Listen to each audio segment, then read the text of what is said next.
Ibuku seorang jutawan, dia ingin membuat surat wasiat untuk memberikan 2/3 hartanya kepadaku. Aku menolak tanpa berpikir panjang. Adik perempuanku memarahi, benar-benar gila, sudah dapat rezeki malah tidak tahu berterima kasih. Aku tertawa, kalau rezeki ini untukmu, maukah kamu? Jifu langsung marah. Ibumu ingin memberikan 2/3 hartanya kepadamu, apa kamu masih belum puas? Di depan semua orang, aku merobek sebuah kontrak menjadi berkeping-keping, aku tidak menginginkan 1 sen pun dari harta itu. Jifu dan adikku sangat senang. Saat itu juga mereka mengusirku dari rumah, tapi kemudian, adikku bersikeras ingin mengembalikan 1 juta harta kepadaku. Ibuku, yang sudah lama memutuskan hubungan ibu dan anak denganku, tiba-tiba menyuruhku datang ke rumah sakit hari ini. Di depan ranjang rumah sakit, dia menatapku dengan sungguh-sungguh, mengeluarkan sebuah dokumen, Chen. Ini adalah kontrak pembagian warisan yang kubuat dengan pengacara perusahaan. Aku ingin memberikan 2/3 harta kepadamu. Jifu dan adikku di samping langsung berubah raut wajahnya. Ibu menunjukkan kelemahan dan berkata dengan lemah, dokter yang merawatku bilang, umurku tinggal 1 bulan lagi. Hal yang paling aku khawatirkan sebelum aku pergi adalah kamu. Harta yang kuberikan ini cukup untukmu, tidak perlu khawatir seumur hidup. Dulu, perkataan ibu padamu hanyalah omongan marah, jangan dimasukkan ke hati. Kamu adalah anakku, bagaimana mungkin aku tidak menyayangimu? Selesai berbicara, ibu menyerahkan perjanjian pembagian warisan kepadaku, anakku sayang, cepat tanda tangani. Aku melihat dengan jelas di kontrak tertulis akan memberikan 2/3 harta kepadaku, tidak ada sedikit pun kebahagiaan. Jifu dan adikku menunjukkan ekspresi sangat tidak rela, tetapi karena ada ibu di sana, mereka hanya bisa menahan diri untuk bekerja sama, mendukung keputusan ibu. Jifu memasang wajah datar dengan senyum yang dipaksakan. Berkata dengan nada sinis, Chen, aku benar-benar iri padamu. Sungguh tidak kusangka posisimu di hati ibumu lebih tinggi dari adikmu. Nanti jika aku dan adikmu mengalami kesulitan, kami harus bergantung padamu. Dulu kami kurang perhatian, Xiao Chen, jangan dimasukkan ke hati. Ya. Setelah dia selesai berbicara, dia memberi isyarat kepada adikku dengan matanya. Adikku menggertakkan gigi dan berkata dengan suara keras, selamat datang kembali kakak ke keluarga besar kita ini. Kakak, aku sangat merindukanmu. Nanti adik kecil akan bergantung padamu. Belum sempat aku berbicara, ibu berkata dengan keras dan cemas, sudah. Kita semua adalah keluarga, tidak perlu mengatakan kata-kata basa-basi ini. Chen, cepat tanda tangani saja. Jifu dan adik perempuan, setelah mendengar itu, tatapan mata mereka tertuju tajam pada dokumen itu. Kontrak pembagian warisan. Tatapan mereka penuh dengan ketidakpuasan dan kegembiraan terhadapku. Melihatku tidak bergerak, ibu mendesak dengan suara keras dan tidak sabar, Ye Chen, kenapa kau diam saja? Cepat tanda tangani. Setelah selesai tanda tangan, cepat pergi dari rumah sakit. Aku ingin istirahat. Sudah bertahun-tahun, tapi kau masih belum mengubah kebiasaanmu? Kenapa kau masih sama seperti ayahmu? Jifu, melihat sikap ibu padaku, langsung bersikap sinis lagi padaku. Ibumu ingin memberikan 2/3 harta padamu, apa kau masih belum puas? Mendengar mereka menjelek-jelekan ayahku. Aku tidak bisa mengendalikan emosiku dan berteriak keras pada mereka. Aku tidak mengizinkan kalian menjelek-jelekan ayahku. Kalian sama sekali tidak pantas menyebutnya. Dan aku tidak akan menandatangani kontrak ini. Kalian mau cari siapapun untuk tanda tangan, silakan saja. Di depan semua orang, aku merobek-robek kontrak pembagian warisan itu menjadi berkeping-keping. Aku hendak keluar dari ruang rawat. Namun, aku dihalangi oleh pengawal di depan pintu. Sepertinya hari ini mereka tidak akan melepaskanku begitu saja. Kalian menghalangiku juga percuma. Aku tidak akan menandatangani kontrak ini. Jifu melihat situasi ini dan memberi isyarat pada adik perempuan di sampingnya. Adik perempuan itu dengan cepat berjalan ke sisi ibu dan menangis sambil berkata, Ibu, kakak benar-benar tidak tahu berterima kasih. Dia berani memaki ibu. Sia-sia ibu bersusah payah berbuat baik padanya. Ibu, tenangkan diri. Karena dia tidak mau tanda tangan, lebih baik 2/3 warisan ini diberikan saja padaku. Ibu mendorong adik perempuan itu dan kembali bersikap manis padaku. Chen, apa kau tadi ketakutan? Ibu minta maaf padamu. Chen, jangan bersikap kekanak-kanakan lagi. Dengarkan ibu, tanda tangani kontrak ini agar aku bisa membiarkanmu pergi. Kalau kau tidak tanda tangan, bagaimana aku bisa tenang sebelum pergi? Dia memarahi adik perempuan itu. Jangan coba-coba mengincar harta itu. Kontrak ini hanya boleh ditandatangani oleh kakakmu. Setelah mendengar itu, mata adik perempuan dan Jifu menatapku dengan tajam. Seolah ingin mencabik-cabikku menjadi berkeping-keping. Melihatku masih tidak bergerak, ibu berkata padaku, apa kau menginginkan semua harta ibu? Kalau begitu, ibu akan meminta pengacara perusahaan untuk membuat lagi kontrak pembagian warisan. Baiklah, setelah mendengar itu, aku tidak ingin banyak bicara. Aku hanya ingin segera mencari cara untuk pergi dari sini. Ibu hendak meminta pengacara untuk segera membuat ulang kontrak di tempat, adik perempuan tiba-tiba melompat. Menendang pengacara wanita yang akan membuat kontrak itu. Ternyata ini adalah rencana baru ibu untuk menghadapiku. Biarkan Jifu dan adikku memusuhiku. Biarkan mereka berpikir aku ingin merebut harta mereka. Memaksaku untuk menandatangani.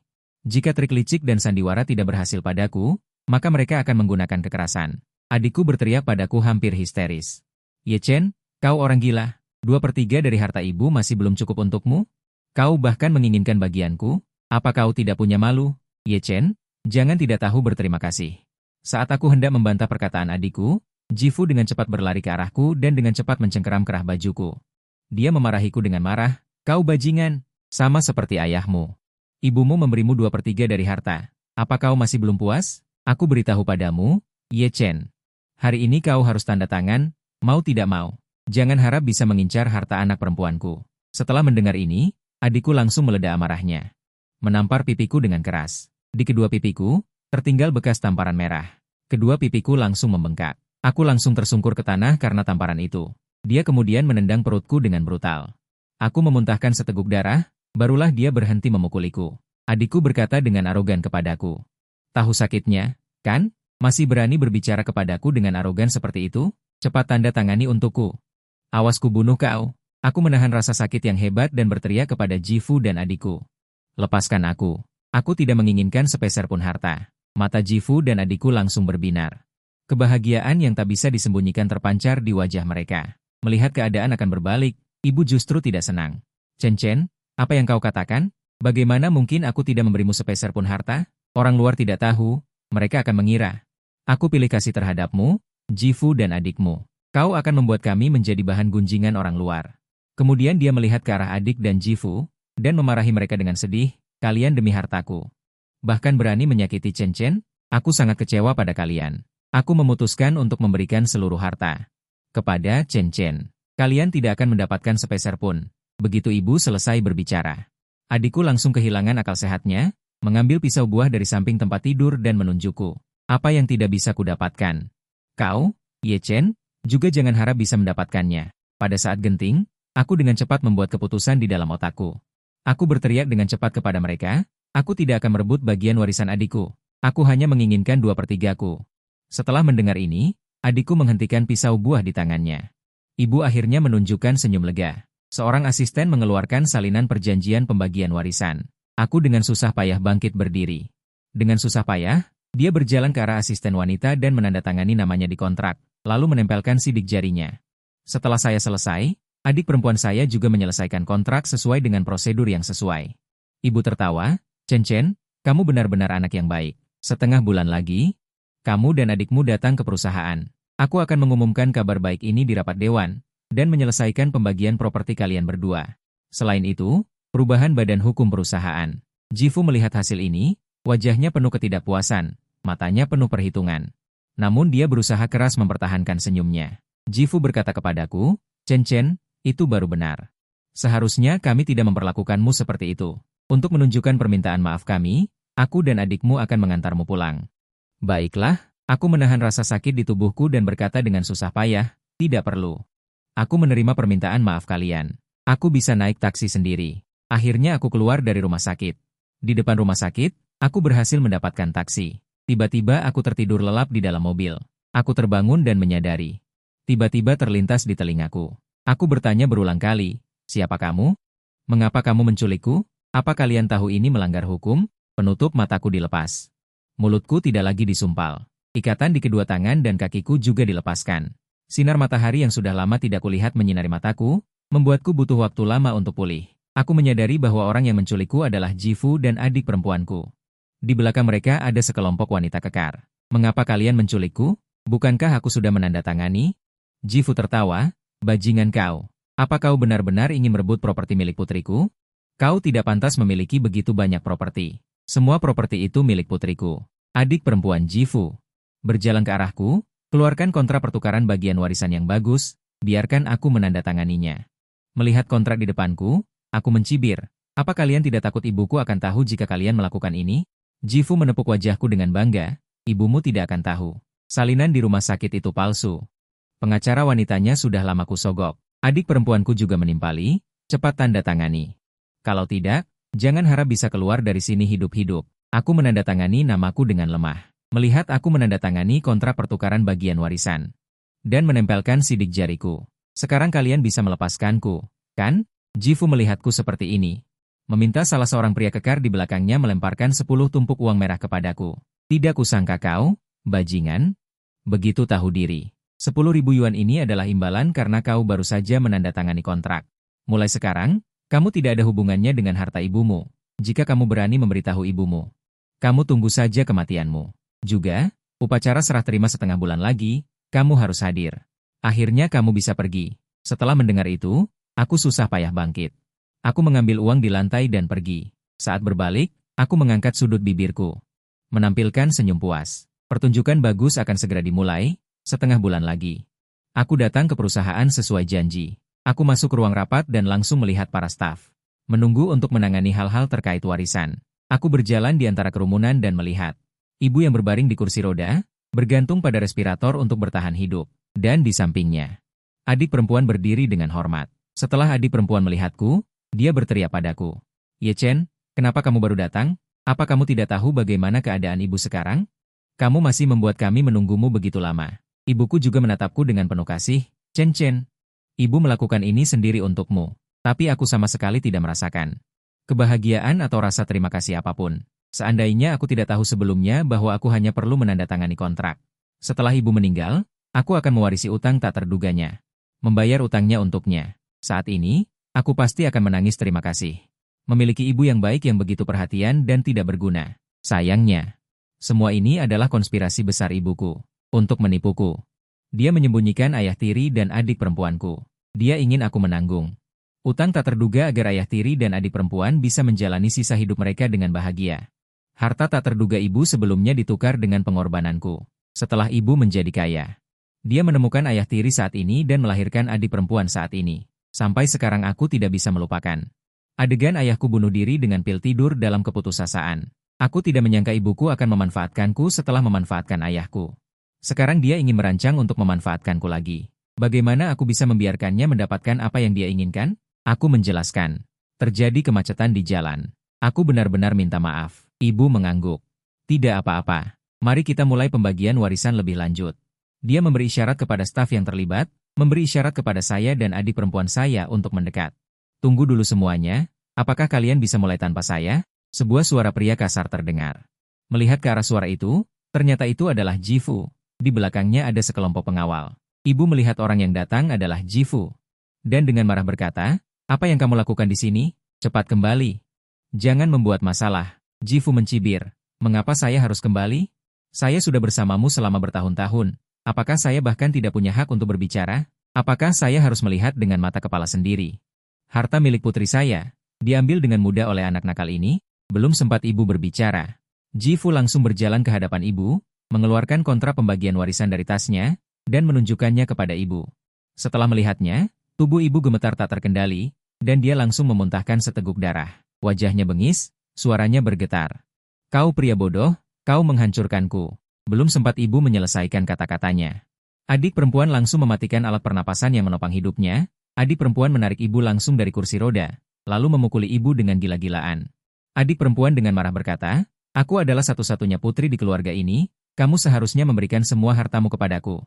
Kamu malah ingin memberikan harta itu kepada bajingan yang hubungan ibu dan anakmu sudah putus. Karena kamu memperlakukan aku seperti ini, jangan salahkan aku karena tidak berperasaan.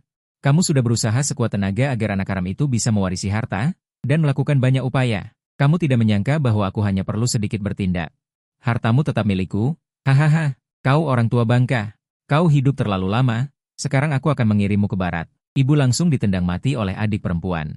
Adik perempuan dan Jifu menyadari bahwa ibu sudah meninggal. Mereka tertawa terbahak-bahak dengan gembira, lalu menatapku dengan tatapan jahat. Untukmu, enyahlah, jangan pernah muncul di hadapan kami lagi. Setelah mendengarnya, aku lari tanpa menoleh ke belakang. Ayah tiri dan adik perempuanku tersayang, pertunjukan yang bagus ini baru saja dimulai. Setengah bulan kemudian, seperti biasa, aku menyelesaikan pekerjaan sebagai pegawai negeri sipil dengan normal. Tiba-tiba ada panggilan dari nomor asing di ponselku, aku mengangkat telepon. Chen Chen, ini aku. Aku dan adikmu sangat merindukanmu, datanglah ke rumah untuk makan. Tidak perlu. Apa yang ingin kalian katakan? Chen Chen, kami ingin, tetap memberikan semua harta ibumu. Kepadamu, aku dan adikmu, tidak menginginkan satu bagian pun dari harta itu, berikan semuanya kepadamu, oke? Apa yang kami lakukan sebelumnya membuat hati kami tidak tenang. Setiap hari kami tidak bisa tidur, aku dan adikmu memutuskan. Lebih baik kembalikan saja harta itu kepada pemilik aslinya. Bagaimana menurutmu? Kupikir kau tidak akan menolak, kan? Tidak, aku menolak. Jangan kita saling menyembunyikan apapun. Sebenarnya, aku sudah tahu sejak lama. Yang disebut 10.000 aset itu sebenarnya adalah 10.000 hutang. Kalian hanya tinggal membayar hutang seumur hidup. Panggilan telepon di seberang sana, suara yang awalnya lembut dan rendah hati, tiba-tiba menjadi kasar. Ternyata kau bajingan sudah tahu sejak lama. Kau menonton kami bertengkar? Apakah kau sangat senang? Jelas kau yang menanggung hutang, tapi kau bajingan yang merancangnya. Menjadi putriku.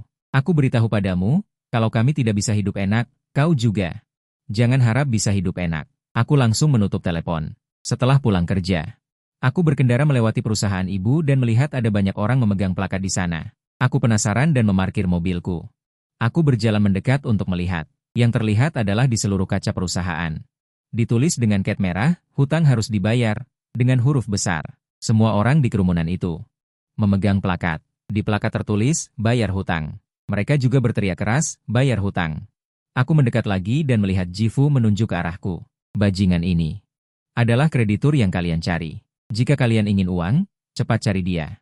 Bajingan inilah yang menjebak kami. Mohon bantu kami. Adikku juga segera menimpali dengan suara keras. Benar, benar, Chen Chen adalah orang yang ditunjuk ibu untuk mewarisi semua harta ibu. Semua orang di kerumunan menjadi gempar dan mulai menghinaku dan menyerangku. Ternyata kau bocah bau yang berhutang padaku. Awas kalau tidak kupukuli sampai mati. Cepat bayar hutang. Kalau tidak bayar hutang, akan kulepas kakimu. Awas ku beri pelajaran. Aku baru saja akan menjelaskan. Langsung disiram cat merah ke seluruh tubuhku. Hentikan semua. Apa yang kalian lakukan berkumpul di sini? Aku mendengar suara dan melihat seorang polisi berlari ke arah kami.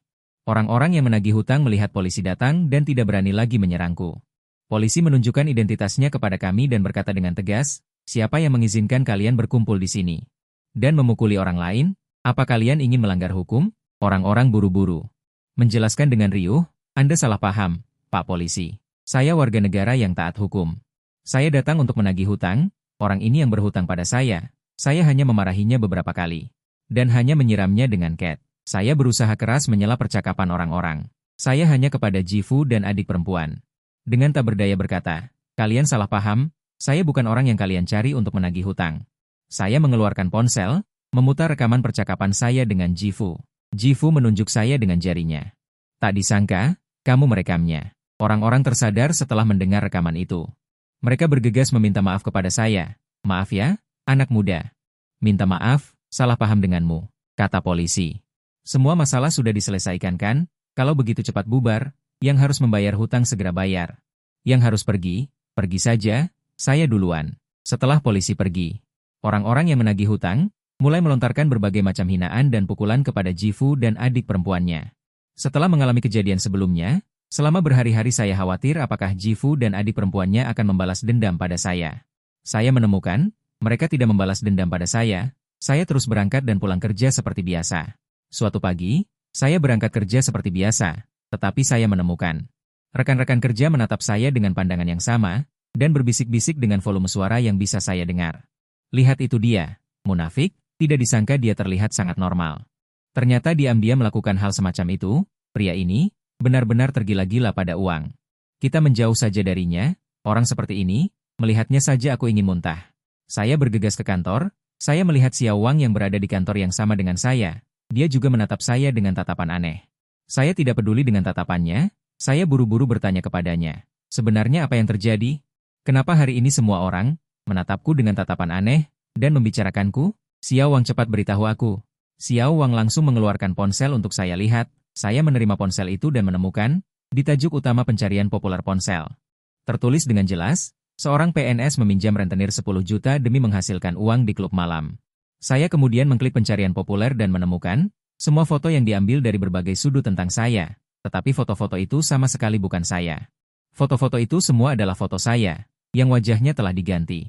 Komentar warganet di bawah, pria ini benar-benar tergila-gila pada uang, tidak disangka seorang PNS bisa melakukan hal seperti ini.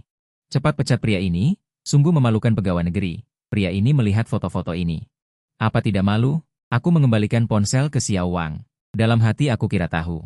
Siapa yang melakukan ini padaku? Aku buru-buru mengeluarkan ponsel, menelepon Jifu. Telepon tersambung, aku berteriak dengan marah, beraninya kalian melakukan ini. Apakah kalian tidak takut masuk penjara? Aku dan adikmu sudah menjadi orang yang bangkrut, apa masih takut masuk penjara? Bahkan jika kau melapor ke polisi dan menangkap kami, setelah kami keluar dari penjara, kami akan tetap mencarimu untuk membalas dendam. Justru karena kamu, kami menanggung hutang 10 juta. Kamu harus membayar atas apa yang telah kamu lakukan. Ini adalah balasan yang pantas kau dapatkan. Kenapa? Takut? Kami sudah menghabiskan 10 juta, berencana untuk meminjam lebih banyak uang darimu. Aku beritahu kamu, Ye Chen. Sebaiknya kau patuh pada perkataan kami. Aku langsung menutup telepon, melihat rekaman yang sudah direkam di ponsel. Aku langsung mengunggah rekaman itu ke internet untuk membuktikan bahwa aku tidak bersalah dan meninggalkan unit kerja. Polisi dengan cepat membawa Jifu dan adik perempuannya. Pengadilan menjatuhkan hukuman 10 tahun penjara kepada mereka. Berita utama di internet langsung mengalami perubahan arah. Netizen berkomentar di bawah, tidak menyangka ternyata seperti ini. Aku merasa kasihan pada pria muda ini. Aku memberikan pujian kepada pria yang berani membuktikan dirinya tidak bersalah. Orang-orang yang sebelumnya membicarakanku di belakang juga meminta maaf kepadaku. 6 tahun kemudian, Jifu dan adik perempuannya.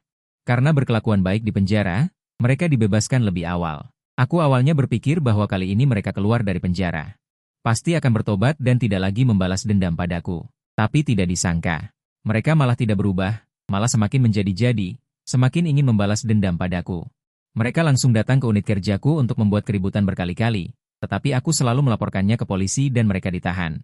Setelah mereka ditahan dan dibebaskan, mereka terus datang ke unit kerjaku untuk membuat keributan. Mereka hanya ingin merusak pekerjaanku. Sebenarnya apa yang kalian inginkan? Bisakah kalian jangan datang ke unit kerjaku?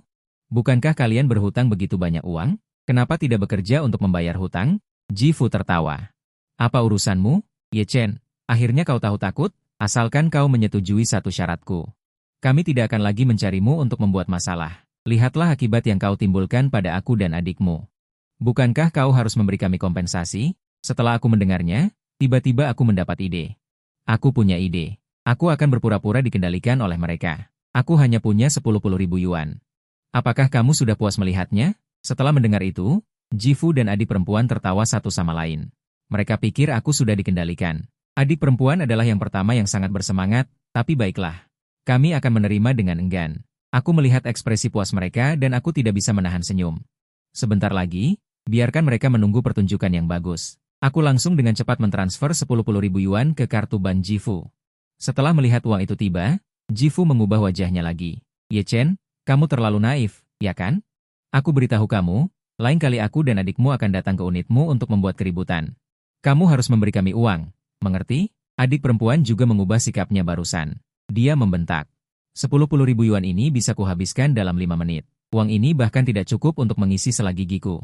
Jika kamu tidak memberi uang lain kali, aku tidak akan membiarkanmu hidup tenang. Jangan harap bisa bekerja di unit ini lagi. Ini semua adalah utangmu, bajingan. Kamu harus membayar utangmu padaku selama-lamanya. Apa kamu mengerti, Ye Chen? Setelah mendengar itu, aku tertawa marah. Aku benar-benar terlalu baik pada kalian. Kali ini kalian tidak hanya akan ditahan selama beberapa minggu. Aku beritahu kalian, orang seperti kalian ini seharusnya selamanya di penjara. Kalian membalas dendam padaku sekali, aku akan membuat kalian di penjara sekali. Lihat siapa yang takut pada siapa. Kata-kataku langsung membuat Jifu dan adik perempuan terkejut. Adik perempuan adalah yang pertama yang bereaksi. Adik perempuan dengan sombong berkata, "Apa kamu sudah gila, bajingan? Kalau sakit, berobat saja." Aku tidak menghiraukan mereka berdua dan langsung menelepon 110. Polisi segera datang. Polisi terkejut melihat itu kami lagi. Kenapa kamu lagi yang melapor? Sudah berapa kali bolak-balik? Apa yang tidak bisa kalian berdua selesaikan? Polisi sudah terbiasa dan bersiap untuk menahan Jifu dan adik perempuan selama beberapa minggu lagi. Tapi aku tertawa. Petugas polisi, kali ini bukan hanya penahanan. Ini bukan masalah beberapa minggu bagi mereka. Aku langsung mengeluarkan rekaman percakapan tadi dan catatan transfer 100.000 yuan kepada Jifu. Aku menuduh Jifu dan adik perempuan memeras 100.000 yuan dariku. Setelah mendengar itu, polisi mendatangi Jifu dan adik perempuan dan berkata dengan serius, "Kalau begitu, ini bukan hanya masalah penahanan selama beberapa minggu. Kalian berdua ikut kami sekarang." Jifu dan adik perempuan mengira ini hanya seperti biasanya. Cukup ditahan beberapa minggu saja. Ekspresi mereka angkuh. Setelah mendengar perkataan polisi, mereka tiba-tiba tertegun. Jifu dan adik perempuanku seketika berubah air muka. Mereka langsung berlutut. Memohon ampun padaku. Chen, kasihanilah kami, jangan biarkan aku dan adikmu di penjara. Kami tidak ingin di penjara bertahun-tahun lagi. Kakak, perkataanku tadi salah, maafkan aku. Chen, kami tidak akan mengganggumu lagi di kemudian hari. Kami bersumpah. Aku mencibir dan tertawa. Kalian benar-benar menganggapku bodoh? Jika aku melepaskan kalian, kalian mungkin akan berbalik dan tidak mengakui orang setelah mendapatkan uang, kan? Kalian bukan tahu telah berbuat salah, kalian hanya tahu sakitnya. Jangan bermimpi. Pergilah kalian ke penjara dan jawab di sana baik-baik. Polisi menangkap Jifu dan adik perempuanku. Mereka karena kejahatan pemerasan. Dihukum 3 tahun penjara. 3 tahun kemudian, Jifu dan adik perempuanku keluar dari penjara. Mereka datang lagi ke tempat kerjaku. Saat aku hendak menelepon polisi, mereka justru meminta maaf padaku dengan tidak seperti biasanya. Chen, jangan telepon polisi. Kami tidak ingin membalas dendam lagi padamu. Setelah di penjara kali ini, aku dan adikku berencana mencari pekerjaan yang baik untuk membayar utang. Dulu ada banyak hal yang kami lakukan tidak benar. Sekarang aku dan adikku meminta maaf padamu. Maafkan kami, kakak. Jangan menyimpan dendam padaku. Kita lupakan saja kejadian yang lalu. Setelah mereka selesai berbicara, mereka membungkuk lagi untuk meminta maaf padaku. Setelah itu, mereka pergi. Suatu hari, saat aku dan rekan kerja berjalan-jalan di luar, aku tidak sengaja melihat Jifu dan adik perempuanku. Adik perempuanku membagikan brosur di luar sebuah restoran. Jifu bekerja sebagai pelayan di restoran itu. Aku melihat kehidupan mereka sekarang. Dan teringat kehidupan mereka sebelumnya. Aku tanpa sengaja menghela napas. Sebenarnya Jifu dan adik perempuanku juga adalah korban. Semuanya karena ibu yang menjijikan itu. Jelas-jelas utang ini seharusnya menjadi tanggung jawabnya. Aku lihat kalian bekerja di sini cukup keras. Kebetulan kantor kami sedang kekurangan orang. Bagaimana kalau kalian bekerja di sana? Pekerjaan yang aku tawarkan ini jauh lebih ringan dan menghasilkan lebih banyak uang daripada pekerjaan kalian sekarang. Setelah mendengar itu, Jifu berkata dengan bersemangat, terima kasih banyak, Chen. Tidak kusangka kamu masih bisa memaafkan kami. Adik perempuanku berkata, terima kasih banyak, kakak. Aku sudah tidak ingin lagi bekerja di sini. Suatu sore, aku pulang kerja seperti biasa. Tiba-tiba semuanya menjadi gelap, dan aku terbangun mendapati mataku ditutup. Tangan dan kakiku diikat, mulutku juga disumpal. Aku tidak tahu di mana aku berada. Akhirnya kau bangun, bajingan. Sebuah suara wanita terdengar dari telingaku. Kemudian penutup mataku dilepas. Mulutku tidak lagi disumpal, tapi tangan dan kakiku masih terikat erat. Sinar matahari yang sudah lama tidak kulihat menyinari mataku, membuatku butuh waktu lama untuk pulih. Aku menemukan bahwa orang yang menculikku adalah adik perempuan. Dia juga memegang pisau di tangannya. Aku terkejut.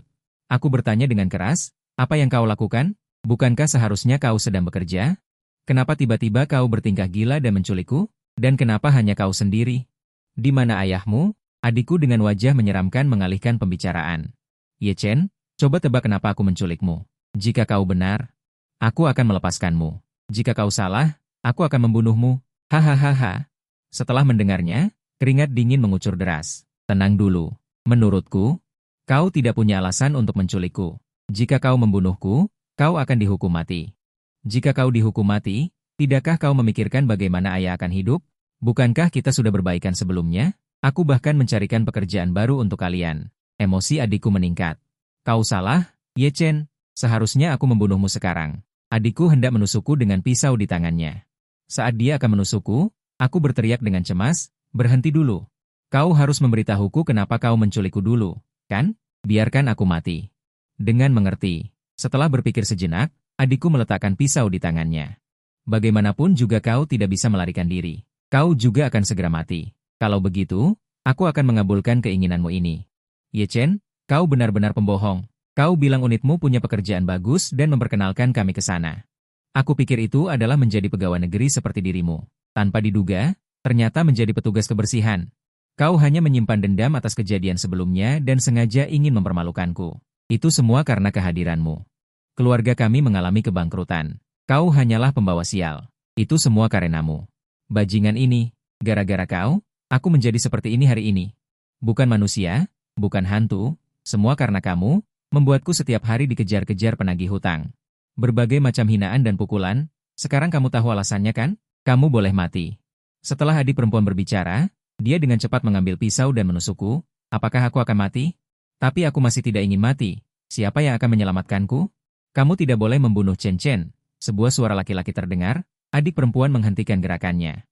Aku dan adik perempuanku mendengar suara itu dan melihat Jifu. Jifu berlari ke depan adik perempuanku. Dengan cepat menamparnya. Apa yang kamu lakukan? Kenapa kamu mulai gila lagi? Cepat lepaskan Chen Chen, cepat ikut aku pergi. Setelah Jifu selesai berbicara. Segera membantuku melepaskan ikatan tangan dan kaki. Begitu aku diselamatkan, aku bertanya pada Jifu. Sebenarnya apa yang terjadi dengan adik perempuanku ini? Kenapa tiba-tiba dia ingin membantuku dan juga membunuhku? Dan kata-kata yang dia katakan padaku barusan juga kacau balau. Kenapa dia tiba-tiba menjadi seperti ini? Jifu baru saja ingin berbicara, tiba-tiba dipotong oleh adik perempuan. Kalian semua diam. Arah pisau di tangan adik perempuan yang tadinya mengarah padaku, beralih menjadi Jifu. Adik perempuan menatap Jifu dengan marah. Kalian semua pantas mati. Awalnya aku ingin membunuhmu dulu, baru membunuhnya. Kamu menghalangiku membunuhmu, maka aku akan membunuhmu duluan.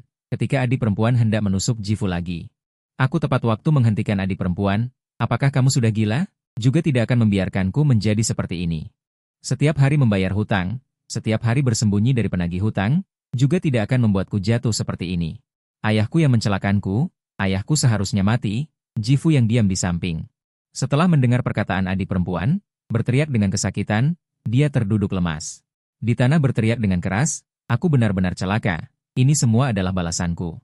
Dia tiba-tiba merangkak ke depanku, terus-menerus memukuli dirinya sendiri, memukul sampai dahinya berdarah baru berhenti.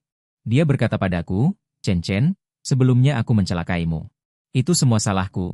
Ini semua adalah karma burukku. Tiba-tiba adik perempuan mengambil pisau belati. Dengan keras menusuk Jifu, Jifu langsung terjatuh, melihat sekelompok besar polisi berlari ke arahku. Tidak lama kemudian, para polisi berhasil mengendalikan adik perempuan, saat adik perempuan hendak dibawa pergi. Dia bertanya dengan tidak rela, bagaimana kamu memanggil polisi? Aku jelas-jelas sudah mengambil ponselmu sejak lama. Bagaimana sebenarnya kamu melakukannya? Tidak mungkin, bagaimana aku bisa gagal? Sedikit lagi aku bisa membunuhmu, bajingan. Kenapa aku tidak membunuhmu? Aku mengambil dari tubuhku. Pelacak mikro untuk diberikan ke adik. Kataku, kau terlalu melebih-lebihkan dirimu sendiri, dan kau terlalu meremehkanku. Aku tidak percaya bahwa orang yang sangat membenciku akan berinisiatif untuk berbaik hati padaku, jadi aku sudah menyiapkan rencana cadangan sejak lama. Satu cangkir ketidakpastian, tepat saat aku dibuat pingsan olehmu, polisi menangkap adik dan membawanya ke pengadilan. Adik dijatuhi hukuman mati oleh pengadilan karena kejahatan seperti pembunuhan berencana.